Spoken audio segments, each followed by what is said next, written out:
Amina Washington stepped into the grand lobby of Hamilton Industries, mop in one hand, bucket in the other. Her dark skin glowed under the golden light, her natural curls gently framing a face of quiet determination.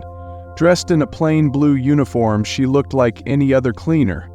Easy to overlook, easy to ignore, and that was the plan.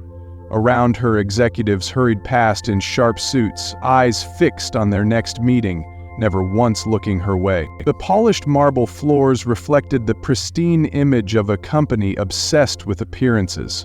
On the walls, framed photos of milestones and power plays lined the path like trophies. But Amina wasn't here to admire them. She walked with calm precision, her eyes absorbing everything: the hierarchy, the arrogance, the invisible lines drawn between them and the help. No one knew her name. No one saw her coming, and that's what made this moment perfect. Because Amina wasn't here to clean up after them. She was here to dismantle their illusion. Step by silent step, she was reclaiming what no one ever thought she could own. As Amina moved deeper into the building, she began to feel the unspoken tension that held the place together. It wasn't loud or chaotic, it was quiet, orderly, and cold. Every movement seemed calculated. Every glance carried weight. She noticed how some workers avoided eye contact, how their shoulders hunched just slightly when someone in a suit walked by. Deference was built into the culture, quiet submission woven into the fabric of daily routine. Amina passed open doors where assistants whispered and typed quickly, where junior staff stood at attention waiting to be acknowledged. No one asked who she was, no one cared. That kind of silence wasn't accidental, it was systemic. She moved like water through their walls, undetected. But every step gave her more than just a view. It gave her proof.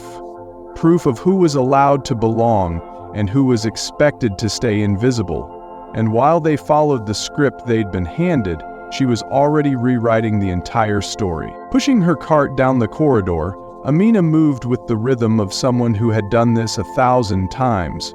But her eyes told a different story. They scanned everything, absorbed every glance, every whisper, every hesitation. She passed clusters of employees lost in office chatter, deadlines, meetings, promotions. But underneath it all, there was something else. Gossip. Subtle. Sharp. And exactly what she had expected. "Did you see the new janitor?" one receptionist murmured.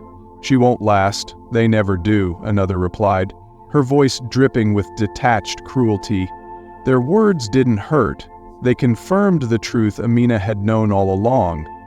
People like her were never expected to rise. They were meant to disappear quietly. But that invisibility wasn't her weakness. It was her advantage.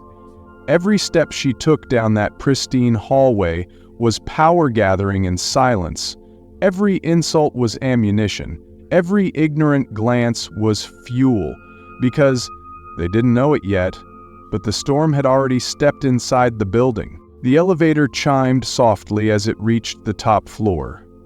Amina stepped out into a world designed to be untouchable. Glass walls, rich wood panels, the faint scent of money and ego.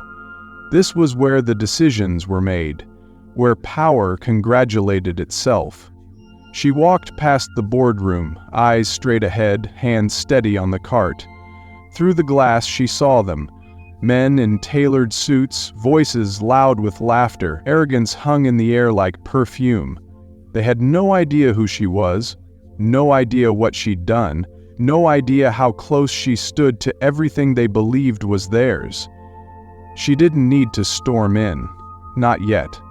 Today, she was listening, watching, memorizing the way they spoke about people like her, as if they were nothing, as if they didn't matter. Amina knew better. Power wasn't in the titles or the chairs they sat in. It was in understanding the whole board, not just the top, and she had studied every square, every move. Now she was just waiting for the right one. From behind the crystal-clear walls of the boardroom, Amina watched the so-called kings of the company hold court. Nathan, the CEO, leaned back in his leather chair, tapping fingers against the table with the arrogance of someone who believed he was untouchable. James, the CFO, joked about budget cuts. Richard bragged about marketing spin. Oliver, always loudest, sneered through a comment about janitors. Some people are born to mop floors. The room erupted in laughter. Outside, Amina wiped the already spotless glass, her face calm, her hands steady. But inside, she recorded everything. Their smirks, their carelessness, their cruelty. Not with bitterness, but with precision. They didn't see her. They didn't even see their own fragility. They thought power came from sitting on one side of the glass, but the truth? Power was knowing how fragile that glass really was. And Amina, she wasn't here to break it. She was here to step through it and take the seat they never imagined she could reach.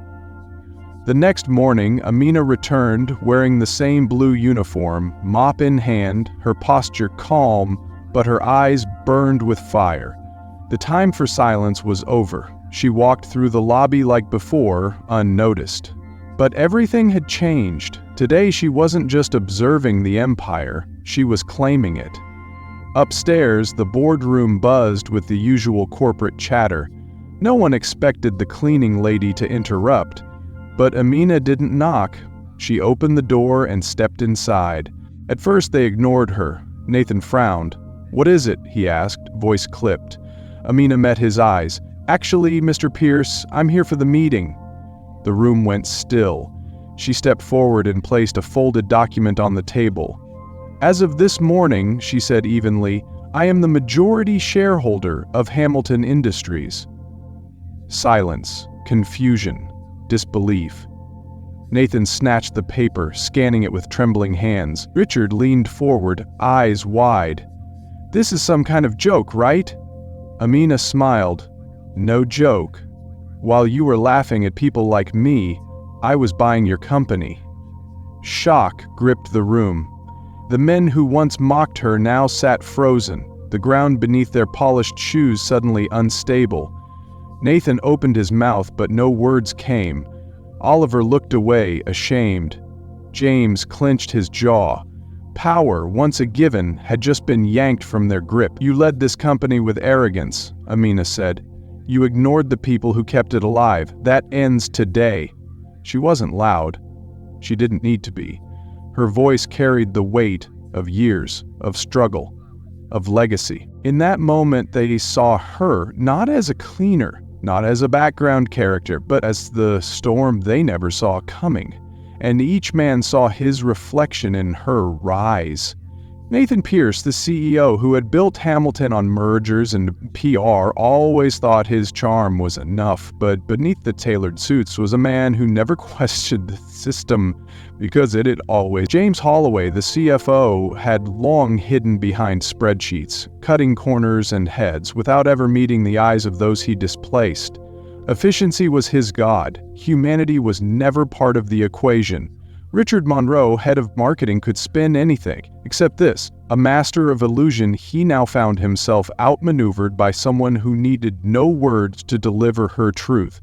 Oliver Grant, operations manager, loud and dismissive, had mocked janitors in board meetings. Now he couldn't meet Amina's gaze. His silence was louder than his bravado ever was. Amina sat at the head of the table, the same chair that once symbolized exclusion. Now it was hers. "From now on," she said, "this company will remember who built it. We will lead with dignity, not domination." No one interrupted. No one dared.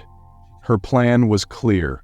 Restructure leadership, reevaluate hiring practices, and build equity from the bottom up. She announced the formation of a council, made up of voices previously ignored. Junior staff, assistants, janitors, receptionists. And watching from the hallway was Leah, a young black intern with tightly braided hair who had once whispered a word of kindness to Amina. She had seen something different in the new janitor. Now she saw what it was. Leah would remember this day for the rest of her life. not as the day a company changed hands, but as the moment she saw what quiet power truly looked like. As Amina walked the halls again, people looked up, interns smiled, assistants nodded with quiet awe. The receptionist whispered her name with reverence. She paused near the lobby, where it all began.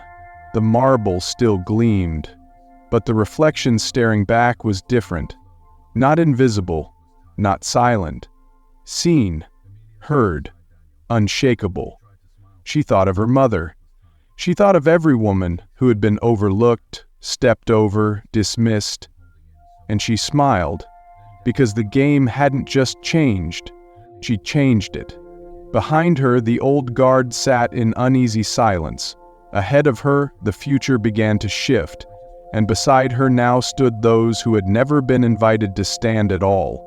Hamilton Industries was no longer a shrine to ego. It had become a mirror, one that finally reflected the people who had built it. It wasn't revenge, it was justice.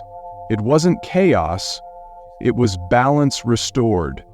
She hadn't taken power for herself, she had taken it back for everyone who had ever been told they didn't belong.